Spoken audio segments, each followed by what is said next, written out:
correspondent with ABC News. We're right along the seawall on Lake Pontchartrain in New Orleans, and just want to show you kind of what we're looking at as far as weather conditions with Tropical Storm Cindy. You can see the waves are crashing all up along that seawall right here. And the water is pretty high, but it was significantly higher this morning. It was actually over the seawall. It was coming over the seawall. You couldn't see the steps this morning. Now you can actually see those steps. So even though the water is high, it's not crashing over and onto the road. Now, as the water has receded, the rain has actually stopped for now, even though we still have this wind. With the rain stopping, this water has been able to drain out a little bit because they have that incredible pump system here in the New Orleans area, and that is getting them to be able to push that water out of here and kind of maintain some dryness to keep the flooding from being too bad. We did have flooding this morning, and I kind of want to show you some of what's left over of that water.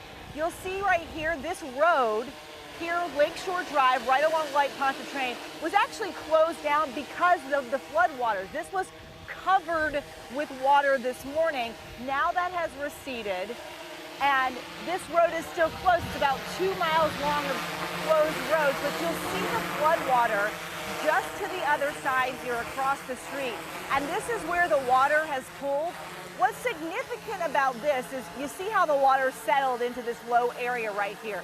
There is a levee right there to the side of it that separates this water from an actual neighborhood. You can see those houses over there.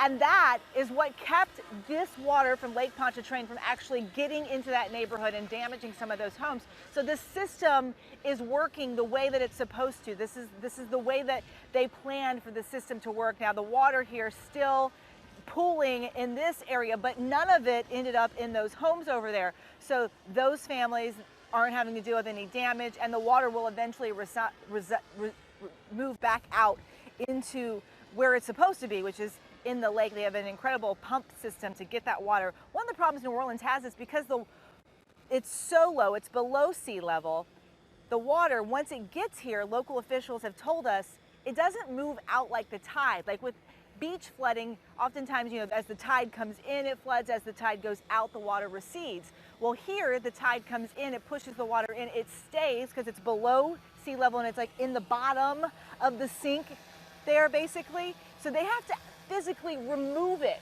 to get it out. And that's why those pumps, you keep hearing us talk about the pumps, those pumps are so critical to get that water out of here and to keep the water from getting high. Right now, though, pretty good weather for the moment. We're waiting to see how this all shapes up. How much rain will we get here to the east of here, where there's supposed to be significantly more rain? And that will be the question mark to see how these areas are able to do with that flooding.